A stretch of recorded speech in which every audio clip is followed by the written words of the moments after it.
To talk about a recent court decision on the Pepsi Paloma movie, we have with us via Zoom Attorney Enrique de la Cruz of Divina Law. Good morning, Attorney Buko. Good morning, Attorney Karen, and to your avid followers. Attorney, digress tayo konti. Bakit ba Attorney Buko po ang tawag sa inyo?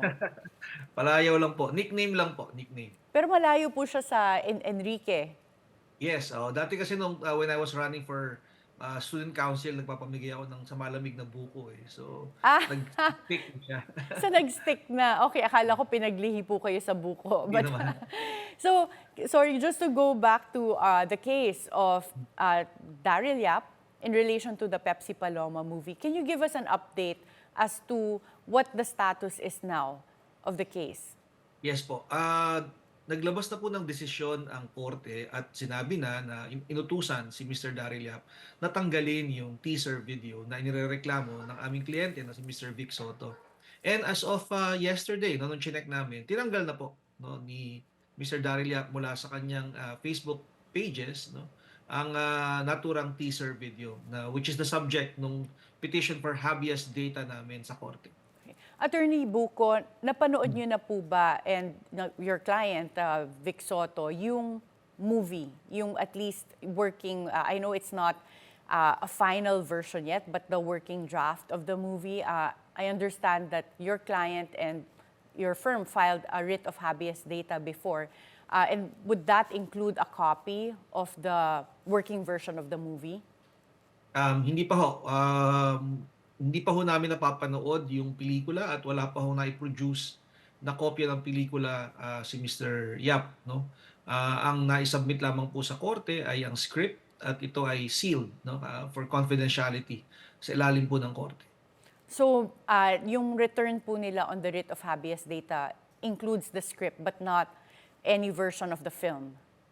Yes po, yes po. And ngayon po ba, in terms of the status, where is the case right now? Is it already being heard on the merits? Tapos na po.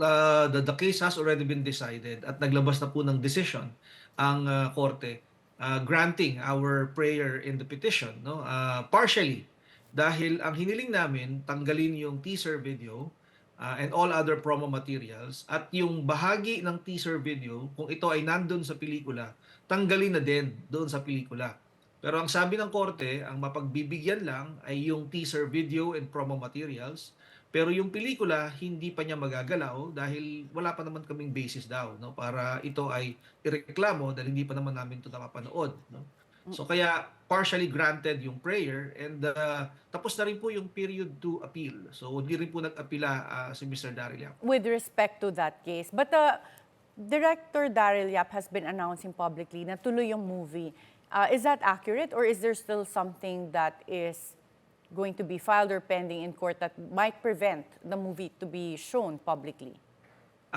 Hindi naman po namin hiniling sa korte sa RTC Muntinlupa doon sa petition for habeas data na wag maipalabas yung pelikula. No? That is not one of our prayers. Ang hiniling namin ay tanggalin lang yung bahagi, no? the portion, kung saan binanggit ang pangalan ng aming kliyente at iniugnay siya doon sa kasong rape. Dahil ang aming contention, ito ay sensitive personal information. Ang pinagbigyan lang ng korte ay yung pagtanggal ng teaser video. So, hindi ho talaga mapipigilan ng korte dahil hindi naman namin hiniling na pigilan ang pagpapalabas ng pelikula. Pero bago ho kasi maipalabas ang anumang pelikula sa Pilipinas, kailangan dumaan ito sa MTRCB. At sa tingin namin, ito ang proper forum kung saan kami ay magpa-file ng opposition or comment kapag nagkaroon na ng formal na application sa MTRCB na ito ay ipalabas. And ayon sa MTRCB, from what we heard, hindi pa raw po nagpapa-review sa kanila. So, sa inyong palagay po ba, talagang imposibleng lumabas itong movie na hindi dumadaan sa MTRCB? Even if, is there any news kung ipapadaan lang nila sa streaming platforms yung pelikula? Wala po kaming idea kung ano ang plano nila doon sa movie pero hinihintay po namin na dumaan sila sa tamang proseso. At pag dumaan sa tamang proseso, mabibigyan ng pagkakataon yung aming kliyente na maibigay ang kanyang panig kung bakit hindi niya gustong maipalabas ang pelikula na mayroong pagbanggit ng kanyang pangalan. Lilinawin ko po 'no, hindi namin pinipigilan ang pagpapalabas ng pelikula. Ang ayaw lang po namin ay yung pagdawit sa aming kliyente at paggamit ng kanyang pangalan ng walang pahintulot. And Attorney Buko, at this point, wala po kayong idea kung merong character sa film that will portray your client Vic Soto?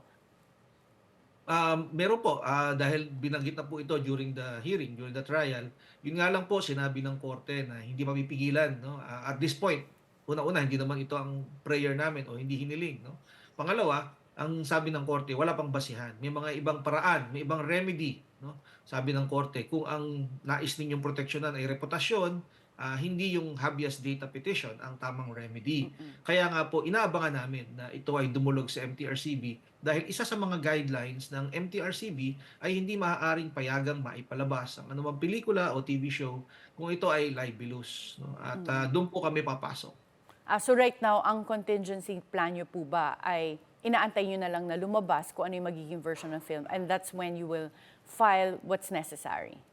Yes po, lumabas sa MTRCB review, not yet sa public 'no. Hindi na namin hihintay yung umabot sa public, dun pa lang sa review ay ang plano namin ay ito ay, pigilan or at least patanggal yung portion na, nakakalabag sa karapatan ng aming kliyente. Based on the process po ba sa MTRCB, meron kayong access? Does the counsel and your client have access to a copy of the film at the review process of the MTRCB? Wala po, eh. Ang process po kasi nila ay nire-refer yan sa adjudication committee at yung adjudication committee ang magre-review and then applying their standards 'no.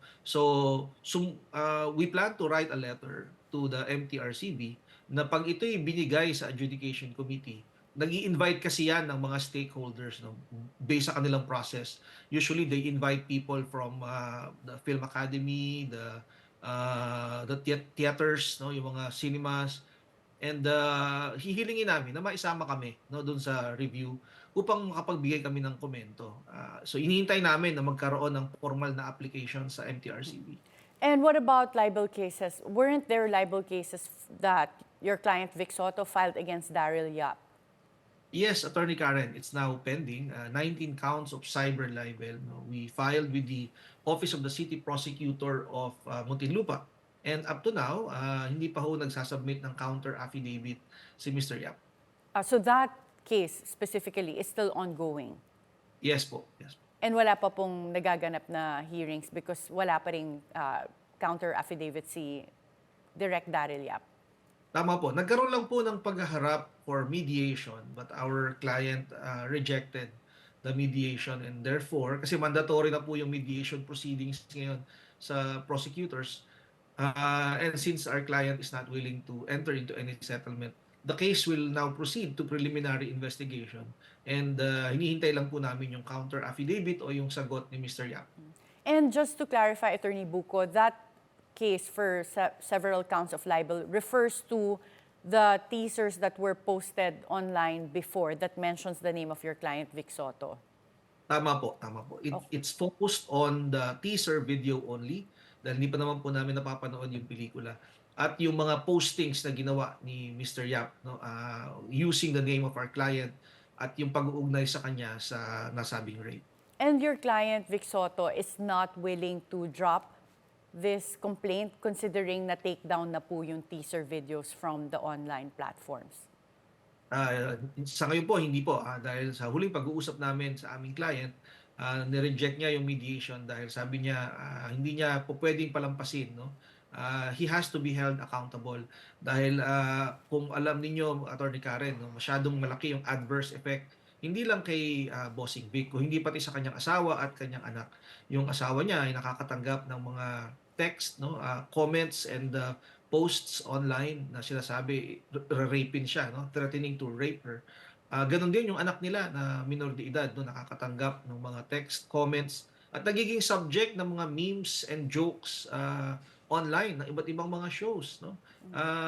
Dahil dito, nate-threaten yung kanilang safety, nalilimitahan yung kanilang movement dahil sa mga threats na naidulot, no, may mga taong naniniwala o sumasakay sa teaser video na ito. Kaya ang position ni Mr. Vic Soto ay he has to be held accountable. And Attorney Buko, how does your client feel about all of this? Kamusta po si Mr. Vic Soto? Hindi pa kami nakapag-usap ng personal. It's only the wife, no, Miss Pauline, na nakapag-communicate kami kasi they're abroad right now. But they're happy. No?